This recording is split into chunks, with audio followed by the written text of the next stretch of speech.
Hello. So I was babysitting my neighbor's kids the other day, and I found out that apparently an iPad is much more entertaining than I am. I mean, when I remember babysitting, I remember going outside, playing tag, coloring pictures with my babysitter. But now babysitting is just watching a kid watch a screen for hours. I mean, when the parents come home, you're not even going to have to tell them that their kid has brush-burned knees anymore from playing tag outside. You're going to have to tell them that they have a stiff back or cramped up thumbs from tapping on an iPad. Technology is growing, and it's surrounding kids more and more everywhere they look. And it's not just iPads. There's phones, computers, smartphones, cell phones, even books. I saw a book that was called Goodnight iPad at the store. I mean, I guess Goodnight Moon isn't a thing anymore.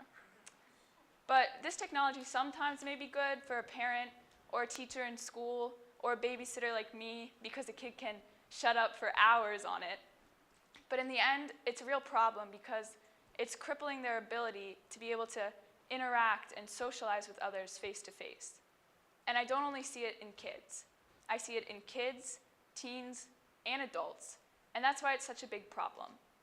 And I think the four-way test is a good showing of this problem because it shows why it's the truth and why we have to start to make a change, why it's fair to be able to say all these things, how once we start to make a change, we'll build better friendships and goodwill, and why it will be beneficial to all concerned.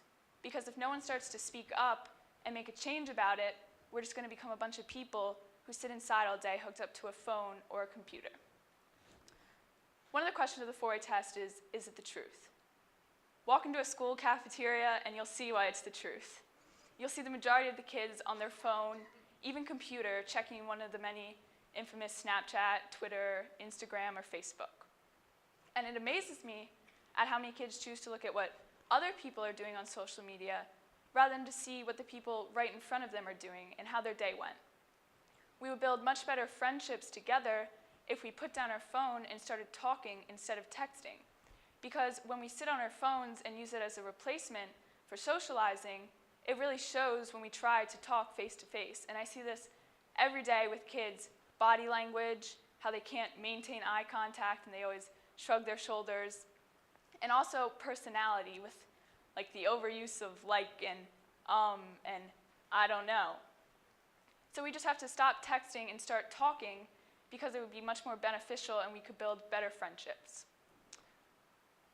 The other question of the four-way test is it fair?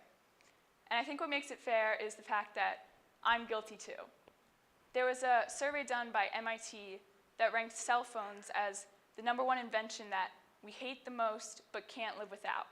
And I think that describes me very well because I brought my phone, I use my phone, I text my friends. I know that a bunch of you guys probably use your phone too. And you're probably like nonchalantly trying to slide it away as you give this speech because you feel bad. But I know how hard it can be. But if we just recognize these flaws and we come together to try to build past them, it would be much more fair and beneficial to all concerned because we could be able to socialize better and make face-to-face interactions. I also have to mention the dating scene because I think it's a good showing of how it would be beneficial to all concerned if we didn't text as much. Because now, boyfriends dump their girlfriends over text. Relationships are being made over text instead of in person.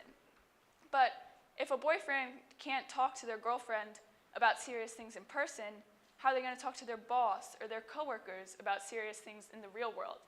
It would be much more beneficial because we could develop these social skills early on by creating our relationships face-to-face instead of through a screen. Lastly, adults are culprits too. I wouldn't just bash on people my age and kids this whole time. I was at Austin's the other day with my grandma, and there was a couple next to me, and they were probably like late 30s, early 40s, and I got made fun of last time because I guess it's not old enough to be an adult, but that's an adult to me. And for practically the entire time, they were both on their phones. And this was driving me and my grandma crazy because what's the point of coming out to dinner if you're just going to both sit on your phones the whole time because you could do that at home too. And then my grandma said, it is going to get to the point where we aren't even going to have to talk anymore.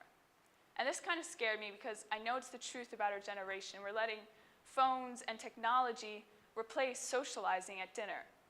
Technology is transforming things that we used to know. Books are becoming Kindles, pencils and pens in school are becoming computers and Google Docs.